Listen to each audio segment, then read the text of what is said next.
Good Maven Morning. Hey, girl. Hey, if you don't know me, I am Olivia Denton Thomas, the brand counselor, helping you go from hustling to wholeness with brand strategy. And I am here. I am here. It is October 1st. Um, and am I excited? I am excited. So, this is going to be an interesting month for me because I'm going to be cutting off the majority of my social media usage, just kind of coming on to check in or produce something. This is me producing something for today, and I'll also like put out a video that I like pre-recorded a couple days ago, and I'm very excited about it because it is an attempt for me to just push where I would normally wait and plan and I don't know, just kind of wait for things to be perfect or like maneuver for things to be perfect when there's kind of like no way to actually reach that peak because it doesn't really exist. So I wanted to talk about that. My friend and I were actually talking. She's also an entrepreneur, and she was saying how she's realizing she needs to just kind of like move when she when she thinks about something for long enough, right? Obviously, not just like jump out of the plane without a parachute. But as long as there's kind of alignment with like who she is and what she actually wants, she can actually take action and see if it sticks. One of the things she's been saying a lot lately, which I am just like in love with, she is a past client, is how she gets it. Like she is using her I need to name this. She's using her mission, vision, and values to actually figure out like the her version of things and to connect with the work that she's doing. So it's not just her doing stuff to do stuff, but like it's her personality, her motivations, like everything she cares about that's coming up on the stage. And now that she has the ability to measure by that instead of trying to measure by, is this other mic on? Oh, it is. Instead of trying to measure by like some external thing, she's able to take action a lot faster. She's able to be more satisfied with the work that she's doing because she's figuring how it works for her and with her. And it is the her version of things. So um the realization in the conversation was that like other people's backstage, your backstage is not going to look like somebody else's front of stage. And it's important to know that. Like you're going to come out, you're going to do the thing, it's going to look great because obviously you're an excellent person. So showing up in excellence isn't unheard of, but actually getting to stage might be a little shaky, right? Because you have stuff back there. You have frameworks you're not using. You have information that doesn't necessarily currently apply. You have nervousness. You have really bad experiences with like past coworkers or even your past self, right? I always kind of laugh at the version of me from like years ago because I was so assured while also really nervous and flaky, like all at the same time. Like the presentation was like, oh man, like, oh, she knows what she's talking about. She did not know what she was talking about, nor did she know what she was doing. Um, Nor did she know how to show up when things got like very uncomfortable or how to say, you know what, I can't do this or I'm not going to show up. Give me some time, right? Like that version is sitting in the backstage and she doesn't have to always like come out and play.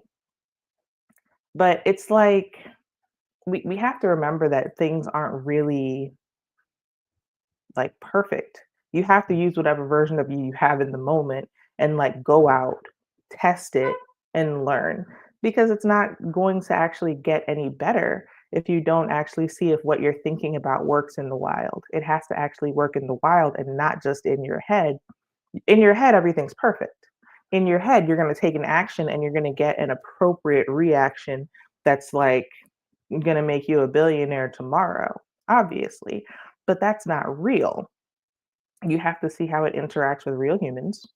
You have to see how it interacts with you, if you even have the capability and the capacity to pull off what you think you need to pull off. You have to figure out who you need to delegate to and who can actually work with your vision as well. People make delegating seem very easy. It is not. You actually have to figure out who is going to walk with you in the vision in a way where it's like, oh man, they can carry this and they can make this look good, right? That's not everybody. And you don't get to truly understand that until you put it in somebody's hands and say, hey, go ahead, go run. Um, but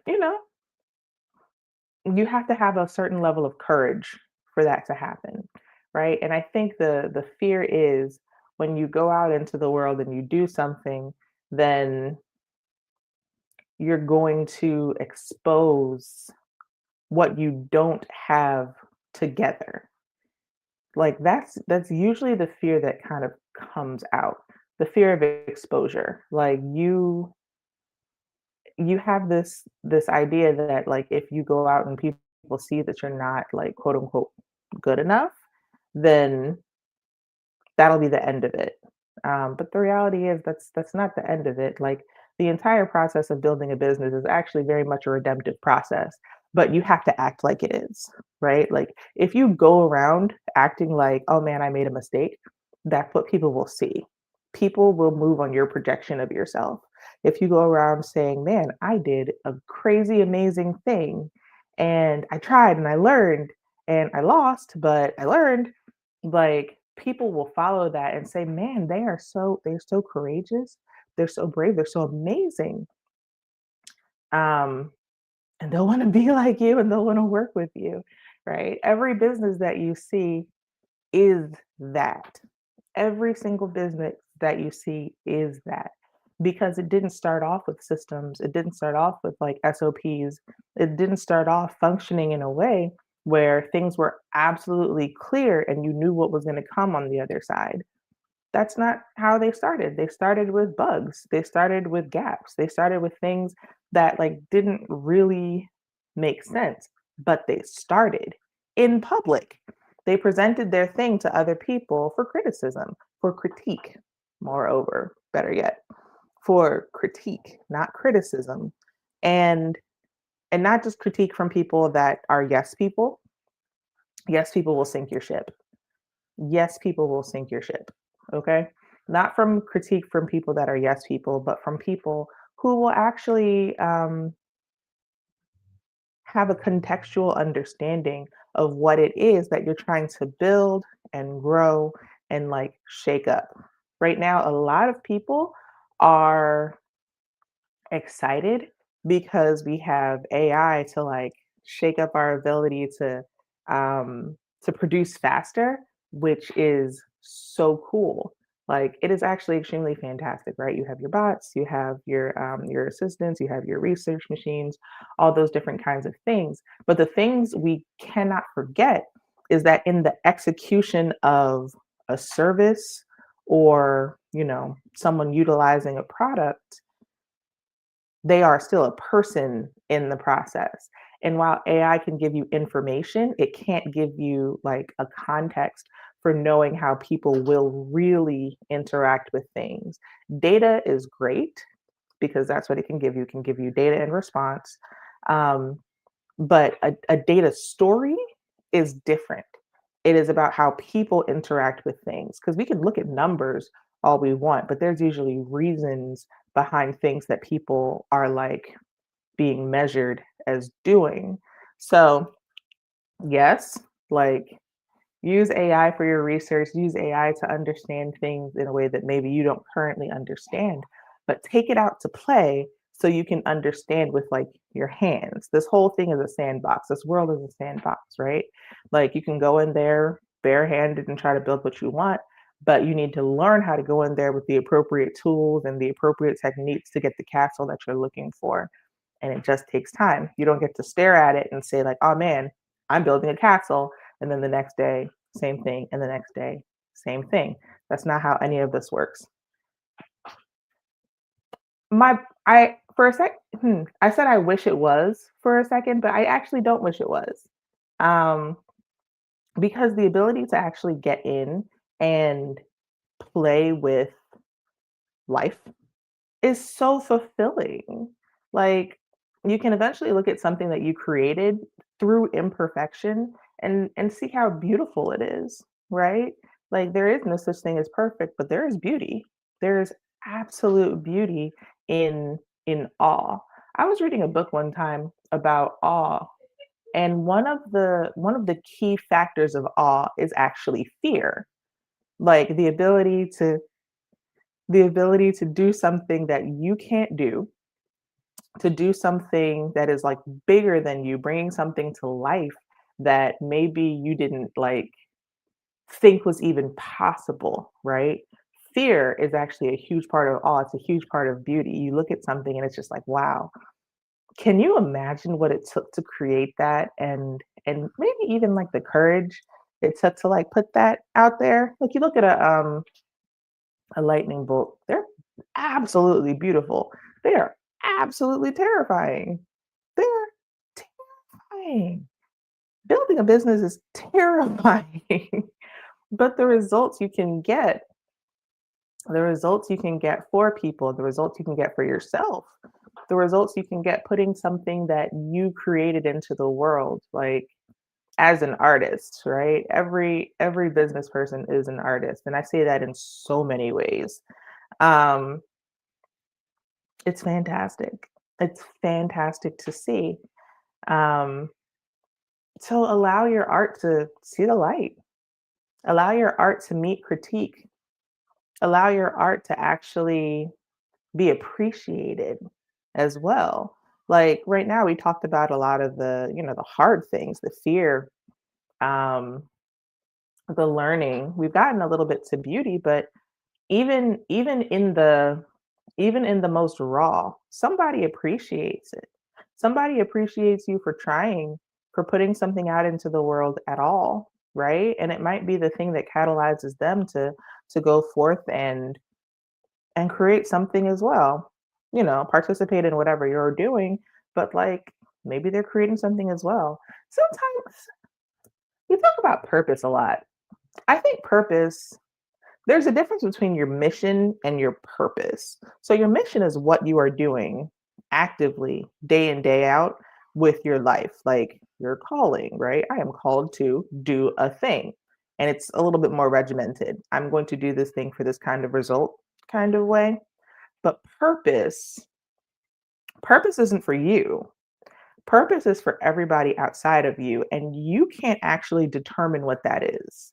Like you don't really get to dictate those results, right? So your purpose in that moment of doing the thing that you're called to do, yes, obviously the the goal is to, create income and solve problems.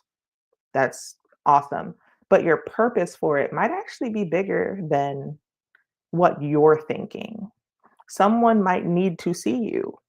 Someone might need to experience what you have and build on it for the future, right? Something down the line might be waiting. And when I say down the line, I mean in the future, might be waiting for you to get it started, but you don't get to do that. It's like parenting in a nutshell. You don't really like, I'm not going to say you don't get a lot out of parenting, but it's a lot more investment than it is withdrawal. It is. Um, because you're putting someone into the world that is going to be able to handle it, be able to handle life, be able to be a good influence on other people, and learn their own lessons based on what you teach them and what you model for them, right? That's what parenting is. It's the same thing with building a business. And you don't really get to reap the rewards of parenting other than being like, "Oh man, that's my kid, high five," right? And sometimes your purpose in having your mission is the same. Like You do the thing so somebody else can reap the reward in a way that you aren't even imagining.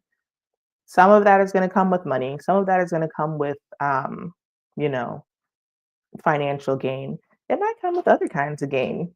And that's cool too. And that's important too.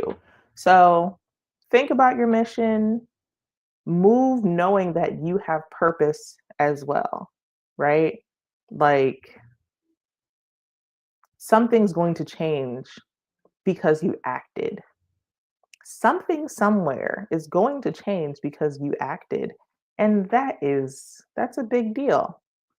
So I don't know if you've ever done events before. Um,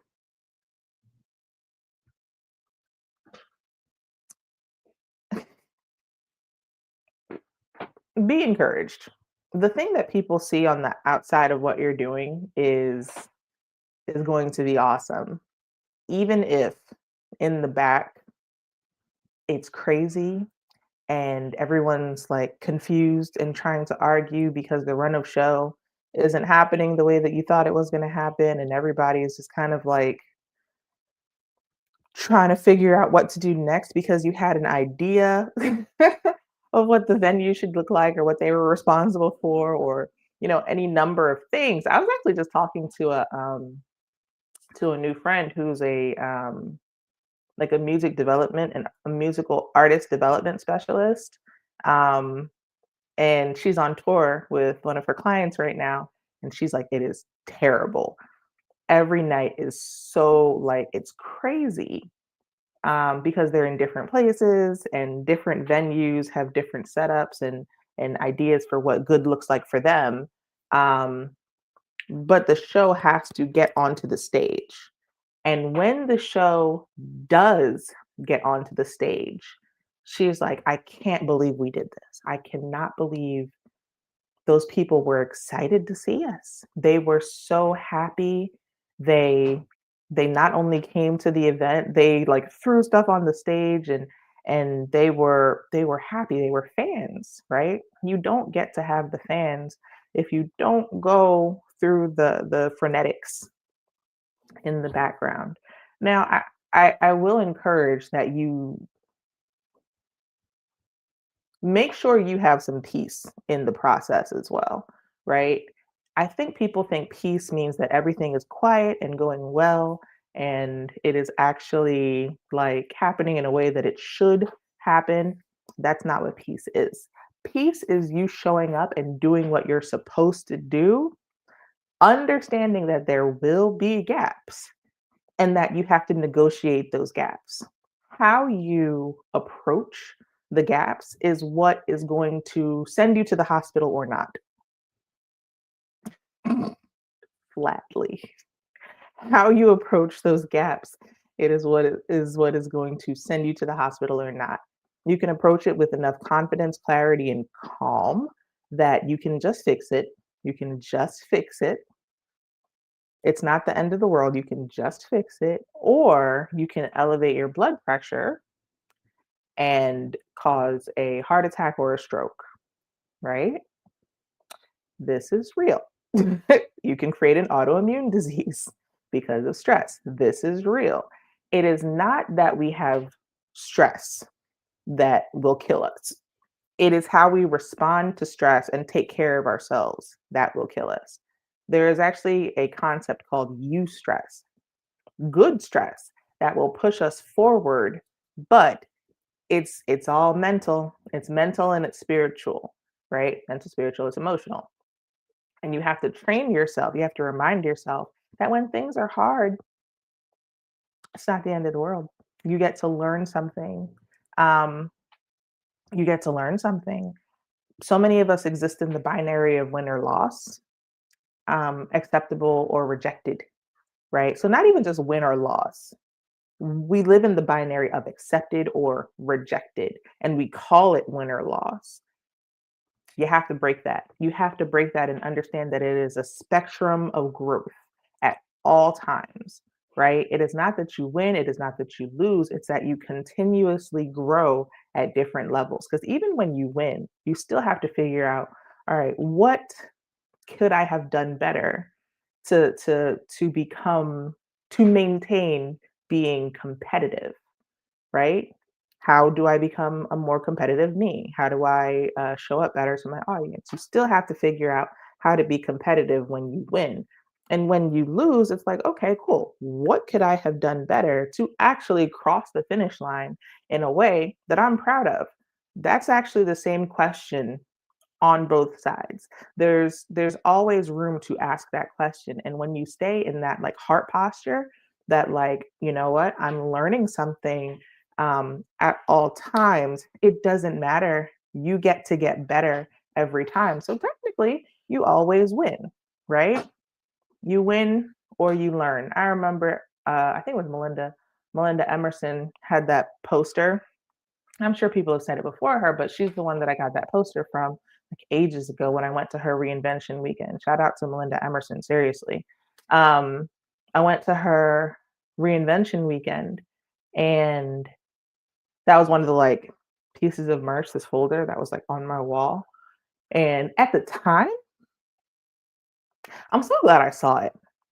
I did not embody it. I had it on my wall and I was like, yeah, that's awesome. Great business lesson. And like, because it sounded cool and it sounded like space to breathe for me, right? I exist in the acceptance and rejection binary. I exist in the win or loss, like, oh, you did the wrong thing. Ooh, we have to hide that. I exist in that. Like that is a big part of like my neurological framing, right? And I had to change it to honestly believe and understand like you can win and you can lose.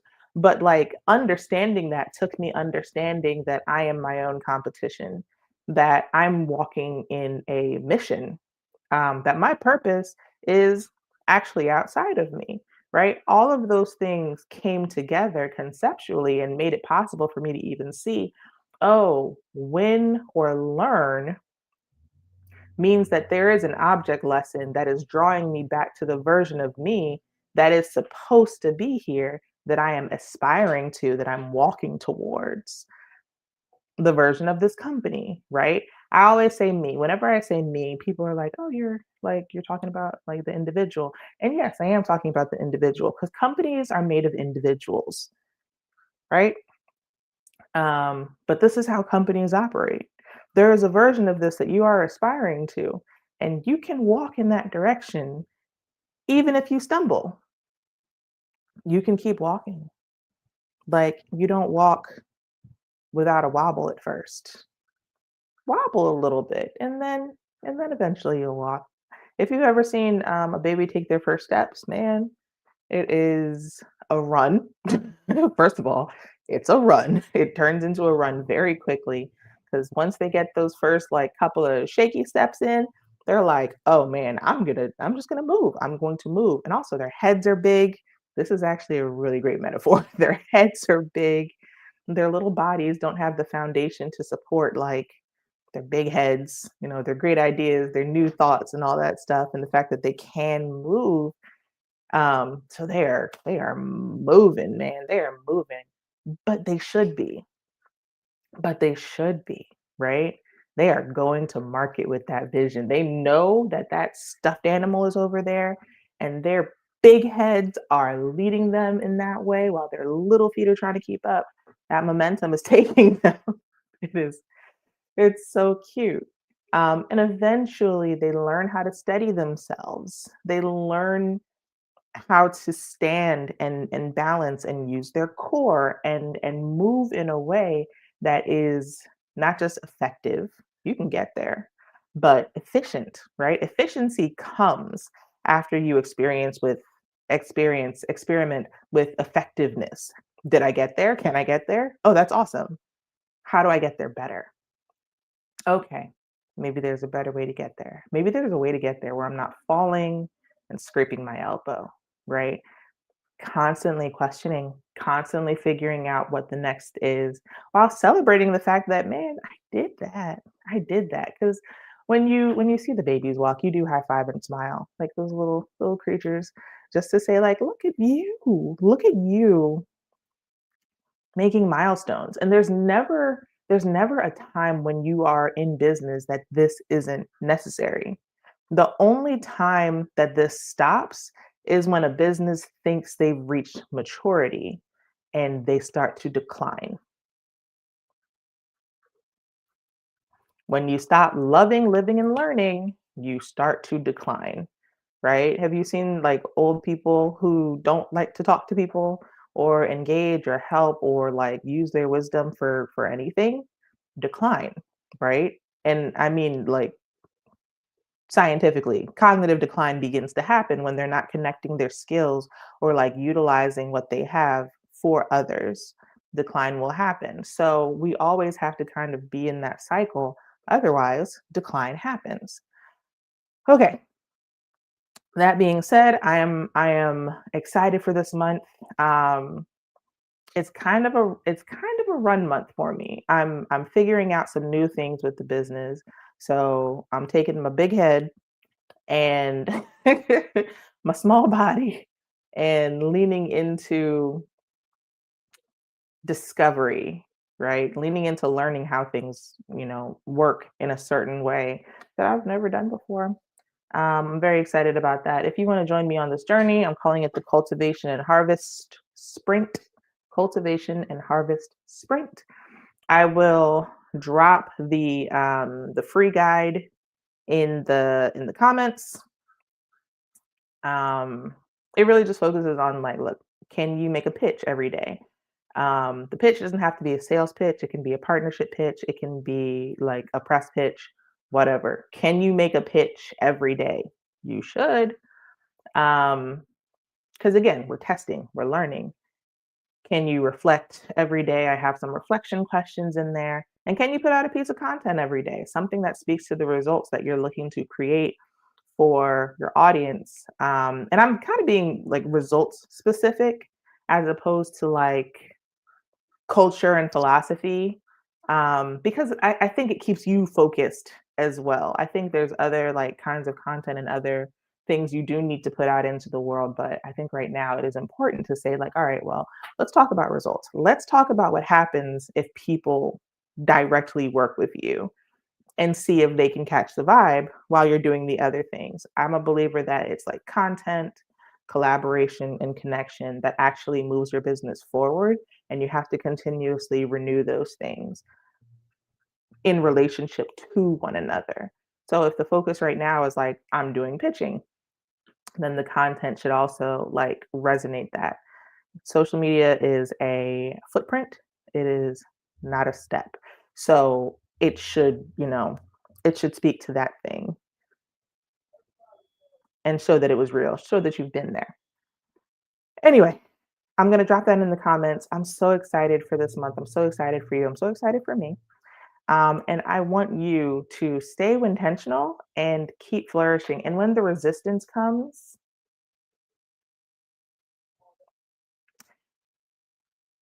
in the book The War of Art by Stephen Pressfield, I think it's so important to see business as art. We have connected humanity from productivity, and that is our problem.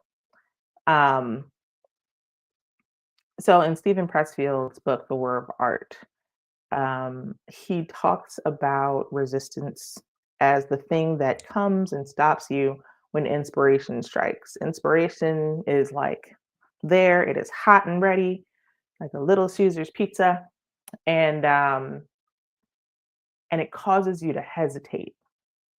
It causes you to look at it and say, well, maybe not now, maybe not me, um, because your capacity is drained, or you wonder about your capability. You wonder if you have the community to get it done.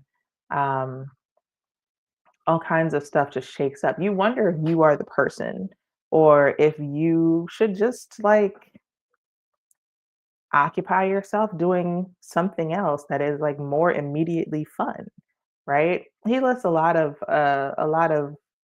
kinds of resistance. Some of it's external, some of it's internal. Some of it is like our habits.